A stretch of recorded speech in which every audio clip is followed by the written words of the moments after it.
भारत माता की, सरस्वती मैया की और अतिथि शिक्षक भांजे और भांजियों की। तुमसे ही तुम्हारी जय बुलवाली। और मेरे प्रिय अतिथि शिक्षक बहनों, भाइयों, बेटे बेटियों, पिछली सरकार ने शिक्षा की व्यवस्था ठीक करने के लिए कभी ठोस कदम नहीं उठाए थे और एक अधकचरी व्यवस्था हो गई थी। गुरुजी, शिक्षाकर्मी, बाद में अतिथि शिक्षक, और इनकी जिंदगी अगर देखें तो ऐसे अनिश्चितता के भंवर में फंस गई थी कि करें तो क्या करें इतने साल पढ़ाने के बाद। मैं एक आपके योगदान को मैं कभी भुला नहीं सकता।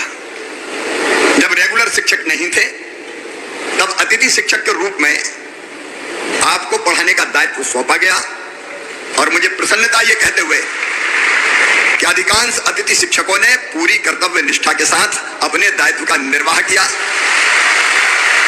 अपने दायित्व को निभाया। आप वो हैं जिन्होंने हमारी शिक्षा की गाड़ी को आगे बढ़ाया।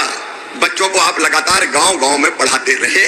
मैं आपको इसके लिए हृदय से धन्यवाद देता हूं।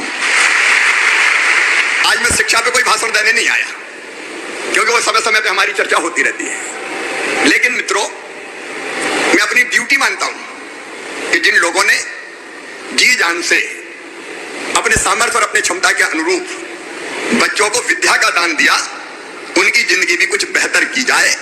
अनिश्चितता के भंवर में वो लगातार लटके ना रहें। और इसलिए अभी अलग अलग पीरियड के अनुसार आपको मानदेय देने की व्यवस्था है। अब ये पीरियड के हिसाब से नहीं होगी, अब महीने के हिसाब से मानदेय की व्यवस्था होगी। और मानदेय भी जो हम तय कर रहे हैं, वर्तमान जो होता है, अतिथि शिक्षक वर्ग 1 9,000, इसके स्थान पे 18,000 रुपया दिया जाएगा। अतिथि शिक्षक वर्ग 2 7,000, उसकी जगह 14,000, और 3 को 5,000 की बजाय 10,000 रुपया ये मानदेय किया जाएगा।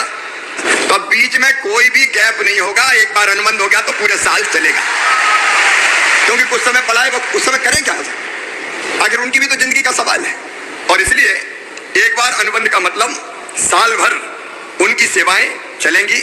लेकिन इसके साथ साथ अब इस अनिश्चितता के भंवर से निकालने की भी एक परमानेंट कोई योजना बनानी पड़ेगी। और इसलिए हम एक शिक्षकों की भर्ती में अभी तक अतिथि शिक्षकों को केवल 25% का आरक्षण था, अब 50% बढ़ा के किया जाएगा। क्योंकि जो पढ़ा रहे हैं, जो अनुभवी है, वर्षों का व्यवहारिक ज्ञान जिनको है, अगर वो भर्ती होंगे तो मैं समझता हूं कि वो बेहतर ढंग से बच्चों को पढ़ा सकेंगे, और यह व्यवस्था अगली भर्ती से ही जैसे होती है तत्काल हम लागू करने का काम करेंगे। और अतिथि शिक्षकों को उच्च शिक्षा विभाग के अनुसार प्रतिवर्ष 4 और अधिकतम 20 अंक बोनस के रूप में ये प्रदान किए जाएंगे, ताकि अधिकतम उनका चयन हो सके, उनका सिलेक्शन हो सके। आप पढ़ाने का काम कर रहे हैं, लेकिन पूरे मान और सम्मान के साथ पढ़ाएं। एक मैं ये भी तय कर दूंगा कि जैसे नियमित पढ़ाने वालों को वेतन मिलता है, अब चूंकि वेतन तय हो गया है, मानदेय तय हो गया है, इसलिए निश्चित महीने की 1 तारीख, 1 या 2 3 4 जो भी होती है, उसमें सबको मानदेय मिल जाए, भटकना ना पड़े, परेशान ना होना पड़े, ताकि इनके घर की गाड़ी भी चल सके, परिवार को भी ये ढंग से देखने का काम कर सके। और एक मैं गुरुजियों की तरह एक योजना बनाऊंगा कि जिसमें पात्रता परीक्षा लेके भी हम अतिथि शिक्षकों को नियमित करने की दिशा में आगे बढ़ सकें। जब गुरुजी के लिए किया है तो उनके लिए भी हम सोच सकते हैं। केवल जो आरटीए के अंदर, आपको पता है शिक्षा का जो कानून है आरटीई, उसके अंतर्गत डीएड बीएड वाली जो बाध्यताएं हैं वो हम रिलैक्स नहीं कर सकते, क्योंकि वो केंद्रीय कानून है। लेकिन उसको छोड़ के मेरी इच्छा है कि तुम सब नियमित हो जाओ, ढंग से पढ़ाओ, बच्चों को भी ठीक से पढ़ाओ, और बच्चों के साथ साथ अपने परिवार का भी आप ध्यान रख पाए।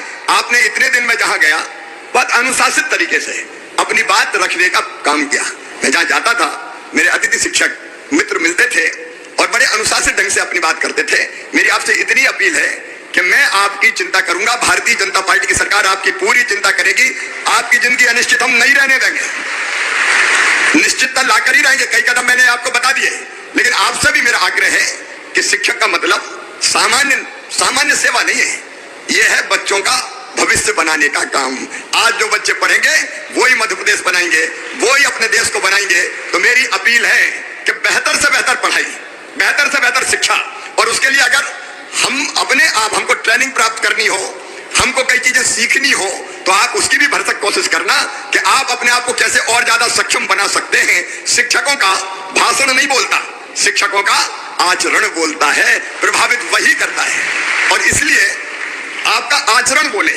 आपको देखे देखो मैं आज जो कुछ हूं, मैंने अनेकों बार कहा है, मैं आज फिर कह रहा हूं कि मैं जो कुछ हूं आज, उसमें सबसे बड़ा योगदान है तो मेरे माता पिता के बाद मेरे गुरु, मेरे शिक्षक श्री रतन चंद जैन जी का है। मैं उनको बारंबार प्रणाम करता हूं। गुरु चाहे तो बच्चों की जिंदगी बदल दे, और इसलिए अपने यहाँ कहा है गुरु गोविंद दोऊ खड़े काके लागू पाए, बलिहारी गुरु आपकी गोविंदिया बताए, गोविंदियो बताए। शिक्षा वो है जो मनुष्य को मनुष्य बना सके, शिक्षा वो है जो मुक्ति दिला सके। सा विद्या या विमुक्तये, शंकराचार्य जी महाराज ने कहा था। इस लोक में भी और परलोक में भी मेरे प्रिय भांजे और भांजियों, मैं यही आग्रह आपसे, देखिए मैं सरकार नहीं चलाता, मैं परिवार चलाता हूँ, परिवार चलाता हूँ। शायद ये पहली बार है जब मैंने मध्य प्रदेश के जितने हमारे साथी हैं कर्मचारी, उनकी ऐसी पंचायत बनाई। कोई की हिम्मत है कि पंचायत बुला ले, ये मामई की हिम्मत है कि पंचायत बुलाता है और चर्चा करके समस्याओं का समाधान, क्योंकि आप भी हमारे हो, मेरे परिवार के अभिन्न अंग हो, तो आपका सुख और दुख भी तो मेरा है। आपका एक कमिटमेंट मुझे चाहिए कि पढ़ाने में हम कोई कसर नहीं छोड़ेंगे। बोलो सब तैयार हो तो बोलो भारत माता की। एक कमिटमेंट आपका कि पढ़ाने में आप कोई कसर नहीं छोड़ेंगे, और दूसरा कमिटमेंट मेरा कि मैं आपकी जिंदगी में अनिश्चितता नहीं रहने दूंगा, निश्चितता लाकर ही चैन की सांस लूंगा। और उसकी कई चीजें मैंने आपके सामने रखी है, वो नीति बना के आपके भविष्य को भी सुरक्षित रखेंगे, क्योंकि आपके भी तो बच्चे हैं, आपके भी तो बेटा, कई की तो शादी हो गई और कई बार पहले शादी हो गई। कितने सालों से पढ़ा रहे हैं, मैं समझता हूं कि 15-15, 20-20 साल से पढ़ाने वाले भी शिक्षक हैं कि नहीं, अतिथि शिक्षक वो भी हैं। तो ये कहां जाएंगे, इनको कहां रास्ते में छोड़ेंगे? क्या इनको जीने का हक नहीं है? क्या इनको मुस्कुराने का अधिकार नहीं है? और इसलिए आज मैं भरे भाव से कह रहा हूं कि आपकी चिंता मैं करूंगा, जिंदगी में निश्चितता लाएंगे। और ये जो कदम हमने उठाए कि गुरुजी की तरह हम पात्रता परीक्षा भी लेके आपको रेगुलर करने का काम करेंगे। 50% रिजर्वेशन भी हमने 50% शिक्षकों की भर्ती में कर दिया, ताकि आप जो न्यूनतम आवश्यकता है वो पूरी करते हुए बच्चों को ढंग से पढ़ाएं। बहुत लंबा चौड़ा भाषण देने की जरूरत नहीं है। मेरे साथ आप एक बार खड़े होकर यह संकल्प लेंगे कि मामा जी, शिक्षा के मामले में, बच्चों को ढंग से पढ़ाने के मामले में और हर संभव सहयोग करने के मामले में हम पीछे नहीं रहेंगे। बोलो सब तैयार हो? जाओ मेरे प्रिय साथियों, अब आपका भविष्य सिक्योर है। ढंग से पढ़ाओ और अपने परिवार का भी ध्यान रखो, मध्य प्रदेश को भी आगे बढ़ाओ। बहुत बहुत धन्यवाद।